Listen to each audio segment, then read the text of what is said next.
Hi, എല്ലാവർക്കും നമസ്കാരം. Nostalgic ടേസ്റ്റിലേക്ക് എല്ലാവർക്കും സ്വാഗതം. ഞാനിന്ന് ഇവിടെ ഉണ്ടാക്കാൻ പോകുന്നത് ചക്ക കൊണ്ടുള്ളൊരു വടയാണ്. അതിന് വേണ്ടിയിട്ടുള്ള ഇൻഗ്രീഡിയൻസ് എന്തൊക്കെയാണെന്ന് പറയാം. ഞാനിവിടെ 4 പേർക്കുള്ള അളവാണ് എടുത്തിരിക്കുന്നത്. അതിനാവശ്യമായ കുറച്ച് ചക്കച്ചോളം, കുറച്ച് കറിവേപ്പില, ഒരു 1/2 കപ്പ് തേങ്ങ, 2 പച്ചമുളക്, കുറച്ച് കാന്താരിമുളക്. പിന്നെ ഞാനിത് കഴുകി ഉണക്കി മാറ്റി വെച്ചിരിക്കുന്ന ഒരു 2 കപ്പ് അരി എടുത്തിട്ടുണ്ട്. ഇനി നമുക്ക് ഈ ചക്കച്ചോളം ഒന്ന് കട്ട് ചെയ്ത് കൊടുക്കണം. ഇത് മിക്സിയിൽ പെട്ടെന്ന് അരച്ചെടുക്കാൻ വേണ്ടിയിട്ടാണ് ഇങ്ങനെ കട്ട് ചെയ്ത് കൊടുക്കുന്നത്.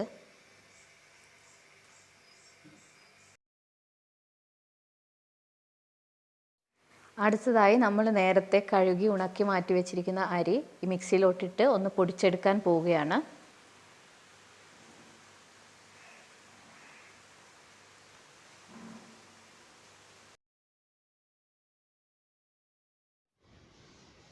അരി പൊടിച്ചെടുത്ത് കഴിഞ്ഞു. കുറച്ച് തരിതരിയായിട്ടാണ് ഞാൻ പൊടിച്ചെടുത്തിരിക്കുന്നത്.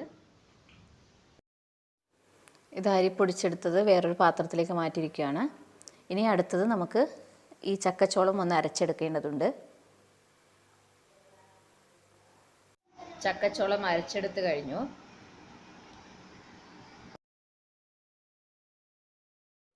ബാക്കിയുള്ള ചക്കച്ചോളത്തിൻ്റെ കൂടെ നേരത്തെ മാറ്റി വെച്ചിരിക്കുന്ന തേങ്ങയും കാന്താരിമുളകും പിന്നെ ഒരു ചെറിയ കഷ്ണം ഇഞ്ചിയും ചേർത്ത് അരച്ചെടുക്കുക.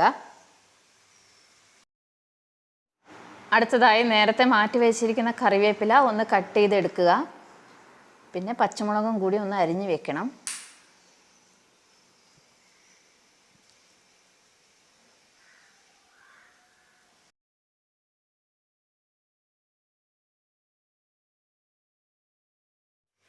അടുത്തതായി നേരത്തെ മാറ്റി വെച്ചിരിക്കുന്ന അരിപ്പൊടിയിലേക്ക് ഈ ചക്ക അരച്ചതും കൂടി ചേർക്കുക.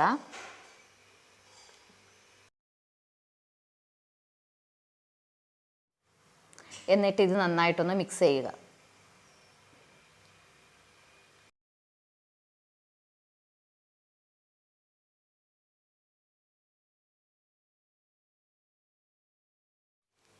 ഇനി ഇതിലേക്ക് കട്ട് ചെയ്ത് വെച്ചിരിക്കുന്ന പച്ചമുളകും കറിവേപ്പിലയും ചേർത്ത് കൊടുക്കുക.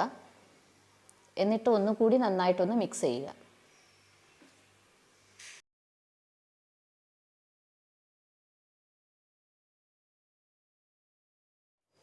മാവ് റെഡി ആയിട്ടുണ്ട്. ഈ ഒരു കൺസിസ്റ്റൻസിയിലാണ് മാവ് ഇരിക്കേണ്ടത്. നമ്മൾ അധികം വെള്ളം ചേർക്കേണ്ട ആവശ്യമില്ല ഇതിന്. എന്നിട്ട് നമ്മൾ ഈ ഒരു ചെറിയ ഉരുളകളാക്കിയിട്ടാണ് നമ്മൾ എണ്ണയിലോട്ട് ഇടാൻ പോകുന്നത്.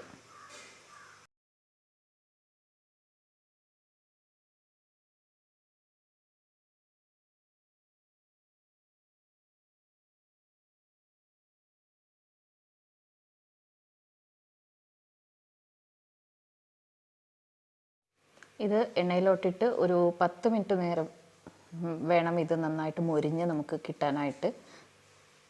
നന്നായിട്ടൊന്ന് തിരിച്ചും മറിച്ചും ഇട്ട് കൊടുക്കുക. ഇത് ഏകദേശം റെഡി ആയിട്ടുണ്ട്. ഇനി നമുക്ക് സെർവിങ് പ്ലേറ്റിലോട്ട് മാറ്റാം.